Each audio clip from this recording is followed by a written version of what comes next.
WBRZ News 2 at 6. It's reckoning day for this minister accused of running a bogus health care operation. Good evening. His name is Reginald Stuman. The investigative unit first reported on his questionable handling of special needs adults 2 years ago. Let's get you up to speed. Stuman would provide a place to stay for those adults while taking their Social Security checks to pay expenses. He ran into trouble when he took the money but did not pay his landlord's rent. But his real problem started when the feds determined he owed them income taxes for his past business dealings. News 2's Brittany Weiss picks up the story.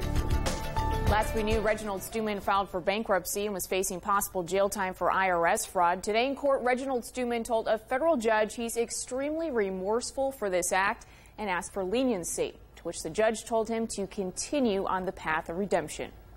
Reginald Stuman walked out of federal court this afternoon. Even though he admitted to doing the crime, he won't serve any jail time. Just moments before, Judge Brian Jackson sentenced him to 3 years probation, calling Stuman's conduct deceitful, dishonest, and wrong. Stuman has been part of a series of News 2 investigations. We first met up with him in 2013 when he told News 2 he takes care of people out of the goodness of his own heart. I am called by God to take care of these people.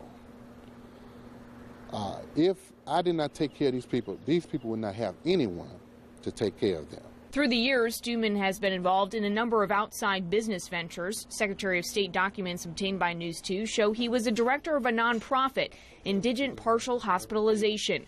Reginald Stuman told News 2 he visited this apartment complex to feed and care for who he calls mentally handicapped individuals. One resident told us how Stuman provided him his daily necessities by handing over his Social Security check. He pays my rent for me, and he buys me cigarettes wherever it's left over. It's mine. About a month later, the management of Brittany Place Apartments said Stuman stopped caring for the 30 individuals living here. The management left to pick up the pieces without $23,000 in back rent and without a license to care for them. We're just going to have to take the loss of the past month. Earlier, Stuman moved the group from another complex after a rent dispute.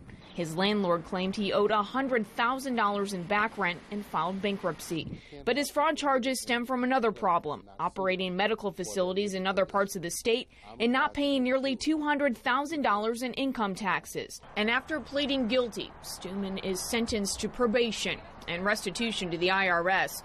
He waved to News 2 cameras this afternoon after admitting to his wrongdoing.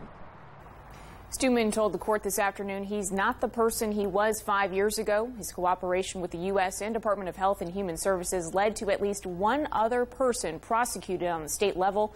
Stuman has to make required payments on money he owes by 2018. Brittany Weiss, WBRZ News 2. Thank you, Brittany. A cheer coach